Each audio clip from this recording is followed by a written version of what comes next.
Magandang araw po sa lahat. Tayo po ay mag-unboxing ng diving flashlight. Ang brand po nito ay Asafi DE16. At ang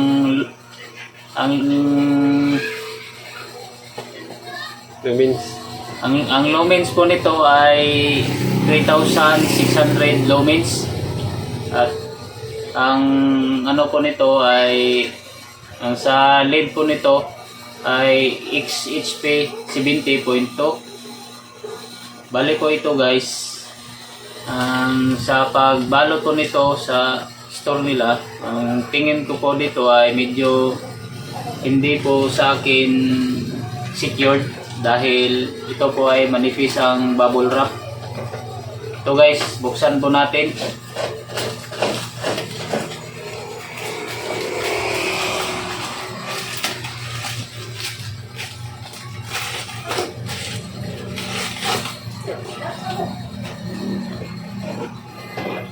Bali po ito guys, na sit up ko na po ito.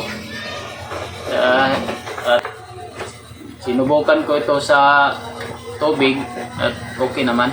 Pero ang sa quality po nito guys, tingnan natin kung okay ba. Swak ba sa akin? Itong body po niya guys, okay po, solid. Saka itong lens niya. Itong lens niya guys. Bali ito guys, nilagay ko na lang dito sa ulo ng flashlight dahil sinit up ko na ito nung pagdating at sinubukan ko ito sa tubig. Bali, nilagay ko dito ang lalagyan ng GoPro. Pinalian ko ng guma. Bali ito guys, para sa akin okay na po ito. At bali ito guys, nung sinubukan ko sa tubig, okay po. At saka wala namang depekto pag nilublob ko sa tubig.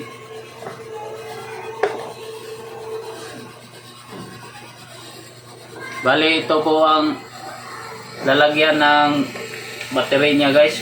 Sobrang higpit dahil para hindi pasukan ng tubig.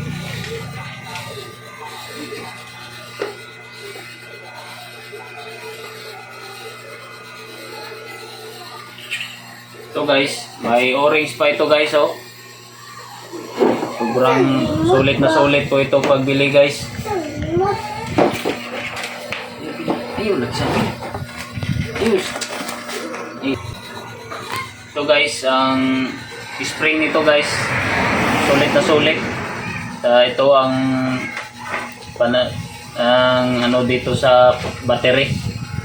At ito po yung battery guys.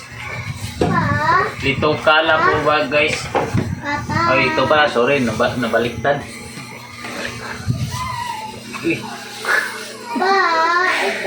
Lito kala po ito guys ng brand at saka ang ano dito sa battery ay 26,650. Itong battery guys. Ito buksan natin guys. Parang nagkabulol-bulol ako dito guys dahil nahihiya akong magtagalog. Bali ito pong battery ko guys na nabili, pointed po ito guys. Kasi pangdalawahan po to sa flashlight. Ito guys oh. Tignan natin, tigmin. Ito guys. Oh, pointed. Ganyan guys. Saka ang quality nito sulit na sulit kasi mabigat. Pag hinagis ko sa iyo, siguradong magtatamo ka ng bukol sa ulo. Guys, ito iti-testing natin to sa flashlight. Lagay natin para makita nyo. Kahit maliwanag to guys, makikita nyo tong ilaw kasi sobrang lakas nito. Ganito po yung paglagay guys. Itong pointed po natin ilagay sa baba. Alam ko namang marunong na kayo nito pero okay lang. Kaya ito guys, dahan-dahan nyo guys, huwag nyong sobrang diin kasi baka masira yung o-rings. Ito guys, hindi na ako marunong ito guys. Lang guys ha.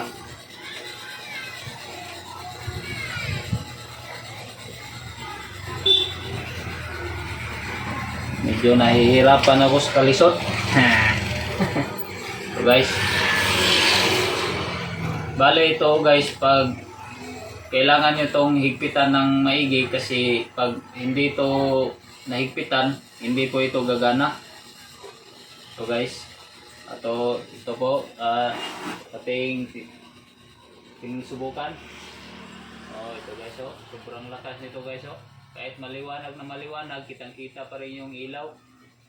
Ito yung medium guys. Ito. Saka itong low. Yan.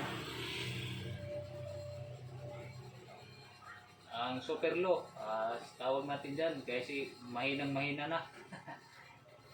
Ito naman ang SOS guys. Saka ito, pag pinindot mo ito, babalik yan sa high. At ito naman yung pang kugita guys, o pang yung blinker. So guys, at saka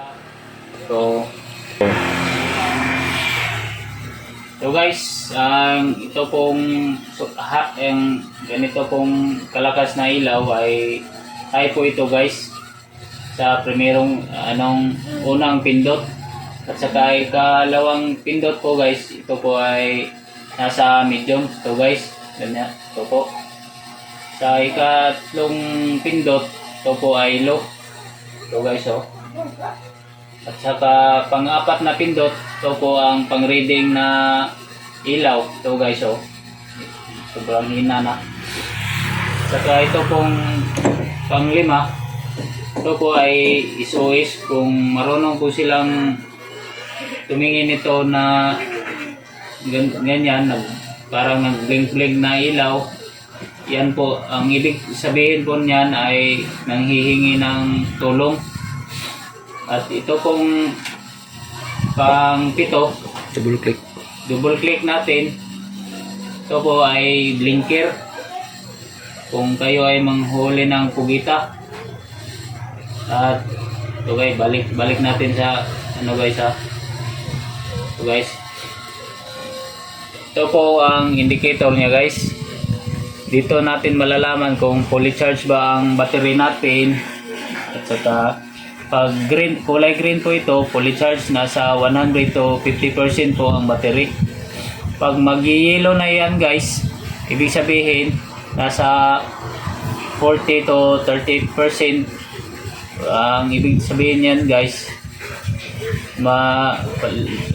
basta nasa malayo-layo na kayo sa tubig, magdaan-daan na kayong bumalik sa gilid ng tubig, o sa sapa ba kayo o sa dagat, dahil papalubat na po ito guys. At ito po guys, ating i-turn off. So guys, naka-off na po ito guys dahil wala nang ilaw yung indicator.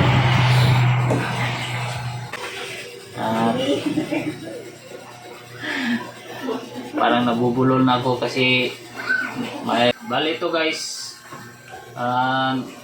titestingin natin sa gabi.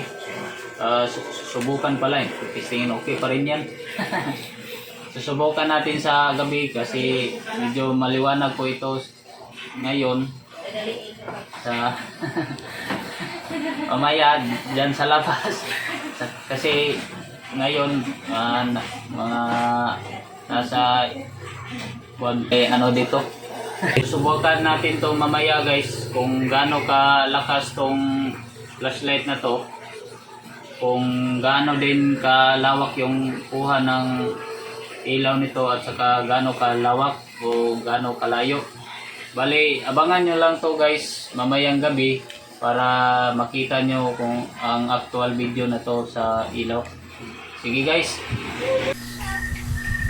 magandang gabi guys. Ito na ang diving flashlight at susubukan na natin dahil gabi na.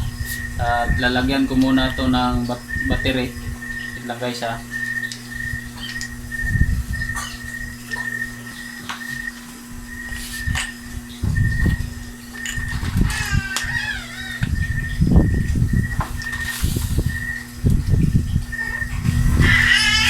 Guys, tara na sa labas at atin ang subukan to.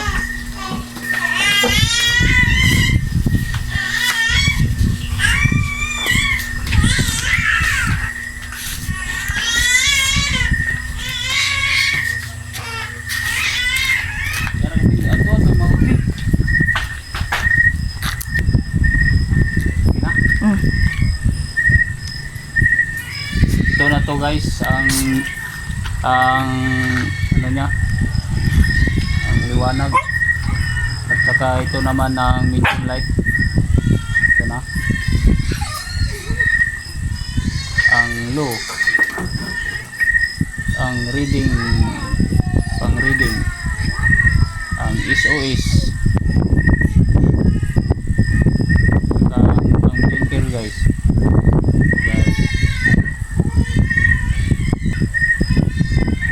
Guys, makikita nyo talaga tong mga isda sa dagat guys pag ginamit nyo ito kasi ang sobrang liwanag nito saka ang lawak.